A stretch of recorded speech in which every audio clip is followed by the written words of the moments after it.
시편 117편이 성경에서 가장 짧은 장이고요. 우리가 방금 읽은 시편 119편이 성경에서는 가장 긴 장입니다. 시편 119편은 몇 절까지 있나요? 뒤에 보시면 아시겠지만 176절까지 있습니다. 그런데 이 시편 119편이 아무 생각 없이 막 쓰다가 그렇게 쓰다 보니까 176절이 된 것이 아니고요. 굉장히 치밀하게 계산해서 쓴 것이 바로 오늘 시편 119편입니다. 무슨 말이냐면 히브리 알파벳이 모두 22개가 있습니다. 영어 A, B, C, D, F 이것처럼 히브리어도 알파벳이 있는데요. 이 시편 기자가 어떻게 했냐면 1절부터 8절까지는 히브리어로는 알렙이라고, 그러니까 영어 A로 시작을 합니다. 우리가 보는 매일 성경에서도 1절 앞에 알렙이라고 써져 있거든요. 모든 시의 첫 구절이 알렙, 다시 말해서 영어 A로 시작을 합니다. 그리고 9절부터 16절까지는 모든 시의 첫 구절이 베트, 그러니까 영어로 말하면 B로 시작을 합니다. 17절부터 24절은요, 첫 구절이 감멜, 그러니까 영어로는 C로 시작을 하죠. 그러니까 히브리어 알파벳 하나당 8구절씩 모두 22개의 알파벳이 있으니까 8 곱하기 22 그러면 176절이 됩니다. 그렇게 시편 119편이 쓰여졌습니다. 그런가 하면요, 이 시편 119편은요 또 하나의 특징이 있는데 그게 바로 뭐냐면 매 구절마다 하나님의 말씀에 대한 말씀이 기록되어 있다는 점입니다. 오늘 읽은 본문만 우리가 한번 보기를 원합니다. 1절에 보면요 여호와의 율법이라는 말이 나옵니다. 그렇죠? 2절에 보면요 여호와의 증거들이라는 말이 나옵니다. 3절에 보면요 주의 도라는 말이 나오고요. 4절에도 주의 법도라는 말이 나옵니다. 5절에는요 주의 율례가 또 나오죠. 6절에는 주의 모든 계명이라는 그러한 말이 나옵니다. 이렇게 176절까지 모든 구절에 나오고 있습니다. 그래서 시편 119편은요 다른 닉네임이 있는데 바로 말씀 시편입니다. 매일 성경에서도 본문 앞에 이렇게 제목이 붙여져 있거든요. 그런데 제목에 말씀이 많이 들어가 있는 것을 볼 수가 있습니다. 시편 119편은 알파벳 시편이면서 동시에 말씀 시편입니다. 사실 시편 119편을 통해서 우리가 볼 수 있는 것은요. 계속해서 말씀이 나오고 있잖아요. 지금 매 절마다. 그러니까 어떤 상황, 어떤 환경 가운데서도 하나님의 말씀만 역사하면 말씀만 그 속에 들어가면 모든 문제는 해결되고 모든 상황들은 종결이 됩니다. 그러니까 이 시편 119편을 통해서 우리가 볼 수 있는 사실은 말씀만이 모든 것을 다 해결할 수 있는 도구가 될 수 있다는 것이죠. 우리가 불나면 어디에 전화하죠? 119에 전화합니다. 사고가 나도요 119에 전화합니다.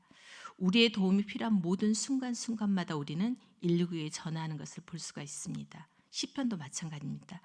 시편 119편은요 어떻게 보면 성경의 119라고도 할 수가 있습니다. 인생 가운데 모든 문제를 만나든지 하나님의 말씀을 붙들고 다시 일어서라고 하나님께서 친히 우리들에게 시편 119편의 몇 절이요? 176절을 통하여서 우리에게 선물로 주셨다는 느낌이 듭니다. 그러니까 119편을 갖다가 한꺼번에 보기에는 사실 양이 너무 많습니다. 그래서 며칠 동안 우리가 시편 119편을 나누어서 볼 텐데요. 사실 스토리가 있는 것은 전혀 아닙니다. 매 구절마다 우리가 지금 읽었듯이 다릅니다. 어떤 스토리를 잡을 수 있는 성경이 아니라 각각의 구절마다 하나님의 말씀을 통한 그 은혜가 담겨 있기 때문에 시편 119편을 11일 동안 보려고 합니다. 굉장히 많죠. 오늘은 먼저 본문을 통해서 세 가지 질문에 대한 답을 얻기를 원하는데요. 먼저 1, 2절 말씀을 다시 한번 보기를 원합니다. 행위가 온전하여 여호와의 율법을 따라 행하는 자들은 복이 있으며 여호와의 증거들을 지키고 전심으로 여호와를 구하는 자는 복이 있도다 라고 말씀합니다. 시편 119편을 시작하면서 복 있는 사람이 누구인지를 말씀합니다. 누가 복 있는 사람일까요? 하나님의 말씀을 따라 살아가는 사람이 복 있는 사람입니다. 시편 1편에서도 그렇게 말씀하시죠. 복 있는 사람은 악인들의 꾀를 따르지 아니하며 죄인들의 길에 서지 아니하며 오만한 자들의 자리에 앉지 아니하고 오직 여호와의 율법을 즐거워하며 그의 율법을 주야로 묵상하던도다 라고 말씀하십니다. 성경이 말하는 복 있는 사람은 하나님의 말씀을 가까이 하는 사람입니다. 우리가 새해가 되면 뭐라고 인사하죠? 새해 복 많이 받으세요 라고 인사합니다. 우리에게 최고의 복은요, 하나님을 가까이 하는 것입니다. 그리고 하나님의 말씀을 붙들고 그 말씀을 따라 살아가는 것이 우리에게는 최고의 복입니다. 아멘이십니까? 우리 모두가 그 복을 온전히 받아 누리면서 살아가시기를 주님의 이름으로 축복합니다. 그래서 새벽기도 나오는 것이 복된 일입니다. 우리가 새벽에 나와서 기도도 하고요, 말씀을 붙잡고 하루를 시작합니다. 흔히 말하기를 기도는 뭐라고 정의하죠? 영혼의 호흡이라고 정의합니다. 말씀은요, 영혼의 양식이라고 합니다. 우리가 살아가는데 숨을 쉬어야 합니다. 또 우리가 하루를 살아가려면 먹어야 합니다. 숨 쉬지 않고 먹지 않고 살 수 있는 사람은 아무도 없습니다. 우리가 우리 힘으로 숨 쉬지 못하고요, 먹지 못하면 모두 다 인공호흡기로 호흡을 하고 링게를 꽂아서 음식을 섭취하고 살아가야 합니다. 오늘 우리는 다른 사람에 의해서 음식을 먹고 호흡하는 사람이 아니라 우리 스스로 숨쉬고 그리고 스스로 먹고 사는 사람들이 되기를 원합니다. 그걸 할 수 있는 최고의 방법이 바로 새벽 기도입니다. 기도하여서 영혼의 숨이 쉬어지고요, 하나님의 말씀을 먹고 그 힘으로 하루를 살아내는 우리가 되시기를 소망합니다. 하나님의 말씀을 가까이 하는 사람이 복 있는 사람이라고 오늘 말씀합니다. 그런가 하면요, 또 하나 우리에게 주는 교훈이 있는데요, 9절 말씀을 다시 한번 보기를 원합니다. 청년이 무엇으로 그의 행실을 깨끗하게 하리이까? 주의 말씀만 지킬 따름이니다 라고 말씀하십니다. 청년이라고 나옵니다. 청년의 때는 어떤 때인 것 같습니까? 유혹이 많은 때입니다. 그 유혹이 많은 시간을 어떻게 깨끗하게 지낼 수 있고 거룩하게 지낼 수 있을까요? 오늘 말씀에 나오죠. 한 가지 방법밖에 없다고 말씀하십니다. 주의 말씀을 지키고 살면 깨끗한 삶을 살게 된다라고 말씀합니다. 디모데후서 2장에 보면요, 같은 말씀이 나오는데 주님께 쓰임 받는 그런 비결이 나오거든요. 무엇이라고 합니다? 무엇이라고 합니까? 깨끗한 그릇이 되라고 말씀합니다. 디모데후서 2장 2절에 이렇게 말씀하고 있거든요. 큰 집에는 금그릇과 은그릇뿐만 아니라 나무그릇과 질그릇도 있어 귀하게 쓰는 것도 있고 천하게 쓰는 것도 있나니, 우리가 너무나 잘 알고 있는 말씀입니다. 집이 크니까 그 집에는 당연히 그릇도 많습니다. 금으로 만든 그릇, 은으로 만든 그릇, 나무로 만든 그릇, 흙으로 빚어 만든 질그릇이 있습니다. 그 그릇들 중에는 비싼 것도 있고요, 싼 것도 있습니다. 그런데 중요한 것은 주인이 기뻐하며 쓰는 그릇이 무엇이냐는 거죠. 어떤 그릇이냐는 거죠. 21절에 그 해답이 나와 있는데요, 제가 읽어드리겠습니다. 그러므로 누구든지 이런 것에서 자기를 깨끗하게 하면 귀히 쓰는 그릇이 되어 거룩하고 주인의 쓰심에 합당하며 모든 선한 일에 준비함이 된다라고 말씀하십니다. 주인이 어떤 그릇을 귀하게 여긴다라고 말씀하십니까?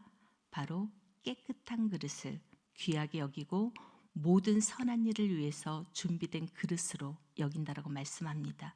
그런데 그 깨끗한 그릇이 어떻게 만들어진다고 말씀하시냐면요, 22절에 보면 너는 청년의 정욕을 피하고 주를 깨끗한 마음으로 부르는 자들과 함께 의와 믿음과 사랑과 화평을 따르라고 말씀하십니다. 청년의 때는 방금 유혹이 많은 때라고 말씀드렸습니다. 깨끗한 마음으로 하나님이 인도하시는 길을 따라가라고 말씀하십니다. 디모데후서에 나오는 청년의 정욕을 피하고 의와 믿음과 사랑과 화평을 따르는 방법이 바로 오늘 시편 119편의 9절 말씀에 나오고 있죠. 그 방법은 바로 주의 말씀만 지킬 따름이라고 나옵니다. 나이가 젊은 청년들도 해당이 되겠지만요. 우리처럼 하나님의 꿈을 품고 살아가는 사람도 주의 청년들입니다.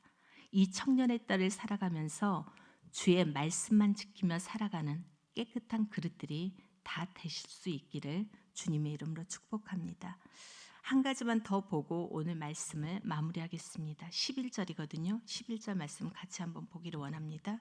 내가 주께 범죄하지 아니하려 하여 주의 말씀을 내 마음에 두었나이다. 너무나 잘 알고 있는 말씀이죠. 다시 한번 읽어드릴게요. 내가 주께 범죄하지 아니하려 하여 주의 말씀을 내 마음에 두었나이다. 우리가 앞에서 깨끗한 그릇으로 준비되는 비결이 뭐라고 말씀하셨죠? 주님의 말씀을 따라가는 것이라고 했습니다. 여기에 덧붙여서 내가 범죄하지 않고 살아가려면요. 방금 읽었죠. 하나님은요. 죄를 미워하시는 분이시거든요. 하나님은요. 죄와 함께 할 수 없는 분이십니다. 하나님은 우리에게 좋은 것을 주고 싶어도요. 우리가 죄가 있으면 마치 파이프가 막혀 있는 것처럼 하나님의 은혜가 죄로 인해서 막혀서 우리에게 오지를 못합니다.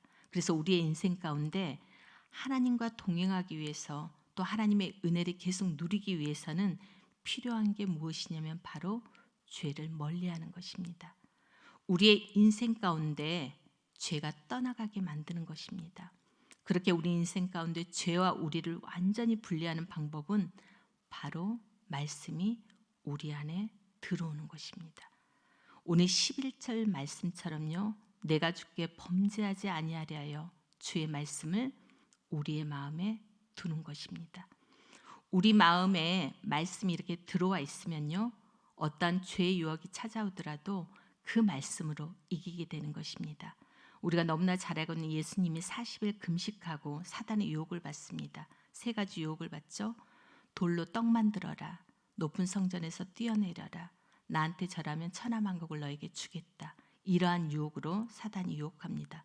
이렇게 유혹했을 때 그 모든 유혹을 예수님이 무엇으로 물리치셨죠? 바로 말씀입니다. 사단이 어떤 달콤한 말로 유혹을 해도 바로 예수님은 말씀으로 이기셨습니다. 내 말씀을 마음에 두었기 때문에 죄가 나를 지배하지 못했고요. 오히려 그 말씀에 의지하여 모든 죄악이 내게서 떠나갔다고 고백할 수 있는 것입니다. 그러므로 우리들이 하나님이 기뻐하시는 거룩한 사람으로 살아갈 수 있는 비결 또한 말씀을 우리의 마음에 두는 것입니다. 오늘 말씀을 정리해 보려고 합니다. 누가 제일 복 있는 사람이라고요? 말씀을 가까이 하고 그 말씀을 따라 사는 사람이 복 있는 사람입니다. 어떻게 우리가 깨끗한 그릇으로 준비될 수 있냐고요? 하나님의 말씀을 따라 살아갈 때 우리는 깨끗한 그릇으로 준비될 수 있습니다. 마지막으로는요. 우리가 어떻게 죄를 멀리하고 죄를 이기면서 살아갈 수 있냐고요? 하나님의 말씀을 마음에 품고요. 살아갈 때 우리는 죄의 유혹과 시험을 이겨낼 수가 있습니다. 오늘 또 우리에게 주시는 이 말씀을 붙들고 하나님 앞에 기도하며 나아가는 우리 모두가 될 수 있기를 간절히 소망합니다. 우리 함께 기도하기를 원합니다. 이렇게 기도했으면 좋겠습니다. 제가 서두에 기도했듯이요. 하나님, 우리 모두가 말씀을 가까이 하고 그 말씀을 따라 살아가는 복 있는 사람이 되게 하여 주시옵소서. 하나님, 우리가 깨끗한 그릇으로 준비되게 하여 주시옵소서. 하나님, 우리가 날마다 하나님의 말씀을 마음에 품고 살아갈 수 있도록 은혜를 베풀어 주시옵소서. 그리고 마지막 17일에 있는 VIP 초청 콘서트를 위해서 기도해 주시고요. 오늘은 목요일이기 때문에 VIP들이 인생의 공허함을 직면하고 참된 진리와 행복의 목마름을 느끼게 하시고 모든 목장들이 사랑과 섬김으로 하나 되어서 하나님 나라를 VIP들에게 보여주는 목장들이 되게 하시고 준비하는 모든 이들에게 주님의 마음을 부어주셔서 VIP들을 환대하며 기쁨으로 준비할 수 있도록 은혜 주시도록 이 모든 기도 제목을 붙들고 또 기도 카드를 붙들고 우리가 함께 주님 앞에 나아가기를 원합니다. 기도하시겠습니다. 사랑의 하나님, 오늘부터 시편 119편을 우리가 봅니다. 11일 동안 보는 긴 여정이지만 그럼에도 한 절 한 절이 하나님 우리에게는 너무나도